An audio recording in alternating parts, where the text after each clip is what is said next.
Hello and greetings to all the dear aspirants. This is Kuldeep Singh. Welcome back to the channel. So हम लोग बात कर रहे हैं how to prepare for HS examination और ये लेक्चर स्पेसिफिकली मैं जो है वो स्टूडेंट जो कि HS एग्जाम को प्रिपेयर करना चाहते हैं या अभी अभी उन्होंने प्रिपरेशन स्टार्ट की है उन लोगों के लिए बना रहा हूँ and this is the part 3 of this particular series. और जैसे मैंने पार्ट 1 और पार्ट 2 में डिस्कस किया था जनरल एलिजिबिलिटी के बारे में, एग्जाम पैटर्न और सिलेबस के बारे में डिस्कस किया था, यहाँ पे जो है एक बहुत इंपॉर्टेंट टॉपिक के बारे में मैं डिस्कस करने वाला हूँ वो है कि कौन सी एनसीईआरटीज आपको पढ़नी चाहिए as far as this exam is concern, या इवन ये एनसीईआरटीज आपको पढ़ने की जरूरत है भी कि नहीं है। तो इसको हम लोग डिस्कस करेंगे यहाँ पे और फटाफट से हम लोग सेशन को करते हैं स्टार्ट करने से पहले एप्लीकेशन को डाउनलोड जरूर कीजिए बिकॉज जो भी आगे इस सीरीज में मैं पीडीएफ बताऊंगा, बहुत सारी इस तरह की इन्फॉर्मेशन बताऊंगा जिसकी पीडीएफ आपको एप्लीकेशन में मिल जाएगी, तो डाउनलोड जरूर करके रखिए। इस सेशन की पीडीएफ चाहते हैं तो टेलीग्राम चैनल में भी वो डाली जाएगी, तो आप उसको भी डाउनलोड कर सकते हैं और उसे ज्वाइन कर सकते हैं। एंड अगर आप हमारे साथ जो है अपना एचएस का जर्नी स्टार्ट करना चाहते हैं तो आज से जो क्लासेस स्टार्ट हो रही हैं तो आप उनको जाके एक डेमो लेक्चर जरूर लीजिए।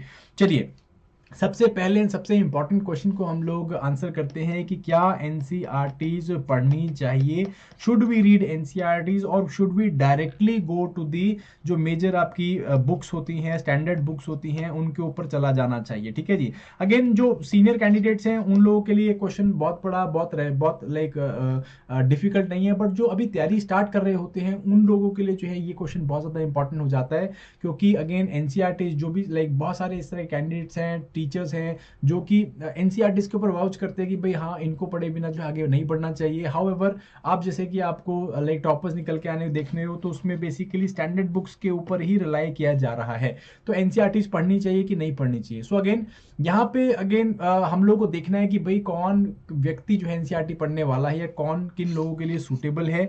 सो दोज कैंडिडेट जो लोग अभी अपनी प्रिपरेशन स्टार्ट करना चाह रहे हैं या अभी स्टार्ट नहीं की है, they are thinking about it, specially जैसे कि मैं बात कर सकता हूँ कि फर्स्ट ईयर्स में है या second year of their graduation उसमें है, तो वो लोग जो है एनसीईआरटीज को जरूर पढ़ें। ठीक है जी। अगर आप ग्रेजुएट हो चुके हो और अगले साल आपको पेपर देना है तो वहां पे आप एनसीईआरटीज को अवॉइड करके सीधा स्टैंडर्ड बुक्स में जा सकते हो।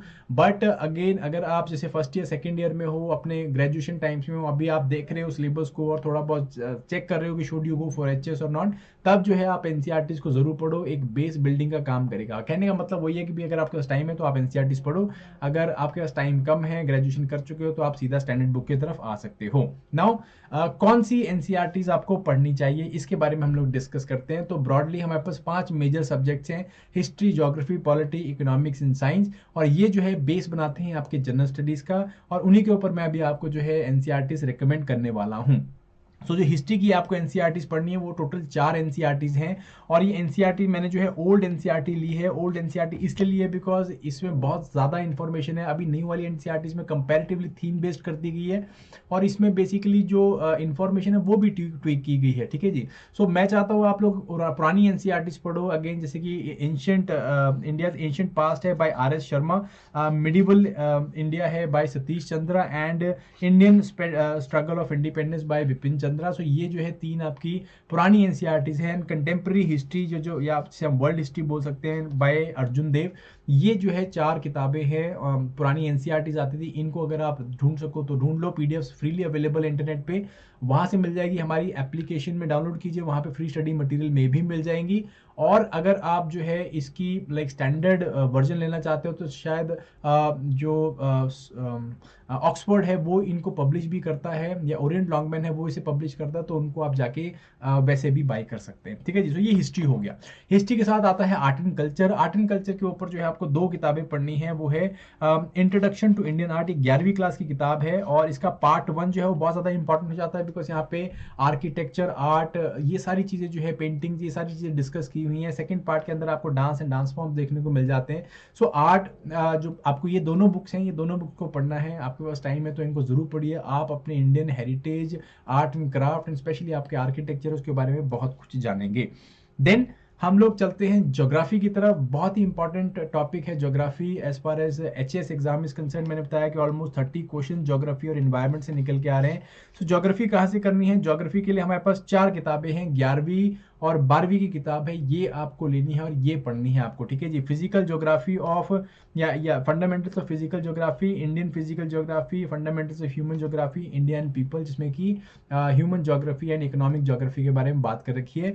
इसको आपने पढ़ना है और इससे जो है काफ़ी कुछ आपके काफ़ी इंपॉर्टेंट काफ़ी एरियाज जो है आपके वो जो है क्लियर हो जाएंगे। अगेन यहाँ पे अगर आप वर्ल्ड ज्योग्राफी की तरफ जाना चाहते हो और बेसिक्स में जाना चाहते हो, जैसे कि आप लाइक प्लानिटरी मूवमेंट या प्लानिटरी मोशन की तरफ जाना चाहते हो, तो आप 6 to 8 की NCERTs and then 8th to 9th and 10th की एनसीईआरटी भी पढ़ सकते हो, जिसके अंदर world geography as well as जो है आपका ये बेसिक ज्योग्राफी के बारे में बात की हुई है, ठीक है जी।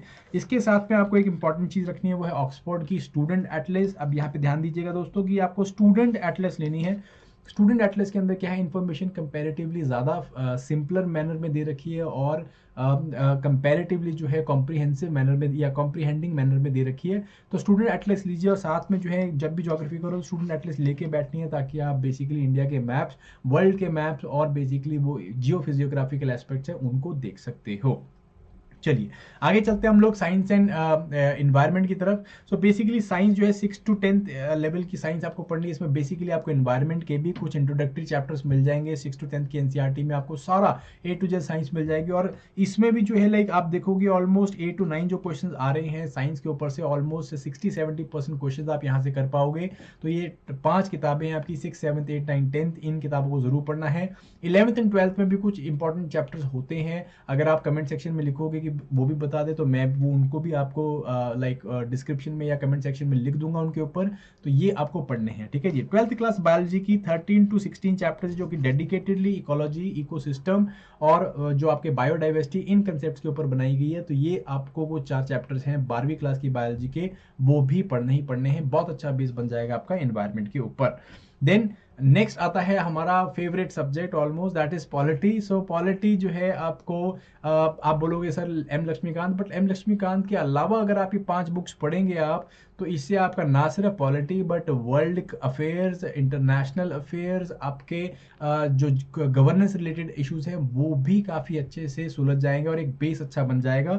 6 to 10 तक आपकी NCR sorry 9th and 10th की एनसीईआरटी है डेमोक्रेटिक पॉलिटिक्स, 11th है कॉन्स्टिट्यूशन एट वर्क, देन उसके बाद आपकी पॉलिटिकल साइंस की कंटेम्प्रेरी वर्ल्ड पॉलिटिक्स है, पॉलिटिकल साइंस की politics in India since independence है। ये 5 किताबें जरूर पढ़नी है। पॉलिटी की लक्ष्मीकांत पढ़ने से पहले मैं बता रहा हूँ आपको, आपका इंटरनेशनल रिलेशंस, आपका गवर्नेंस रिलेटेड इश्यूज, आपका वर्ल्ड अफेयर्स रिलेटेड इश्यूज काफ़ी अच्छे सॉलिड फाउंडेशन के ऊपर आ जाएंगे। देन आगे बढ़ते हैं इकोनॉमी की तरफ। इकोनॉमी में देखिए 2 इंपॉर्टेंट किताबें हैं आपकी, वो है 11th क्लास की इंडियन इकोनॉमिक डेवलपमेंट और 12th क्लास की मैक्रो इकोनॉमिक्स, ठीक है जी। 11th क्लास की इंडियन इकोनॉमिक डेवलपमेंट है, 12th क्लास की मैक्रो इकोनॉमिक्स है, ये आपको पढ़नी है। देन 12th की माइक्रो इकोनॉमिक्स की किताब भी है, उसको आपको अवॉइड करना है। दो आप इस टाइम के जो क्वेश्चन आ रहे हैं उनसे बोलोगे कि सर क्वेश्चन आ रहे हैं तो आपको माइक्रो पढ़नी चाहिए, बट अभी हमें माइक्रो नहीं पढ़नी। हमारा एनसीईआरटी पढ़ने का राइट नाउ रीजन इज कि हम लोग एक ब्रॉड बेस बना सके, एक फाउंडेशन बना सके, उसके लिए I think it is more than sufficient. आप इनको यहाँ पे पढ़ सकते हैं गाइस, ठीक है जी। सो ये कुछ 5 आपके टॉपिक्स हैं बेसिकली स्टार्ट करने के लिए NCERT, history, geography, polity, economics, science, और इनको आप पढ़िए। इसके अलावा देन फर्दर जो है नेक्स्ट सेशन में बात करूंगा स्टैंडर्ड बुक्स कौन सी होनी चाहिए, और अगर आप लोग कमेंट सेक्शन में लिखोगे तो मैं ये भी करूंगा कि भाई एनसीईआरटी प्लस स्टैंडर्ड बुक्स को इस तरह से मर्ज करके बताऊंगा ताकि आप लोगों को जो है एक साथ दोनों की प्रिपरेशन हो जाएगा। So I hope you people like this session. Short रखने की कोशिश करिए ताकि आप लोग जो है इसको देखो, और अगर लाइक माइंडेड लोग कोई भी आपके उसमें तैयारी कर रहा है तो उसको आप शेयर कर सकते हो। We will see you next time, this series is going to continue and see you next time. Thank you very much, bye bye, all the very best.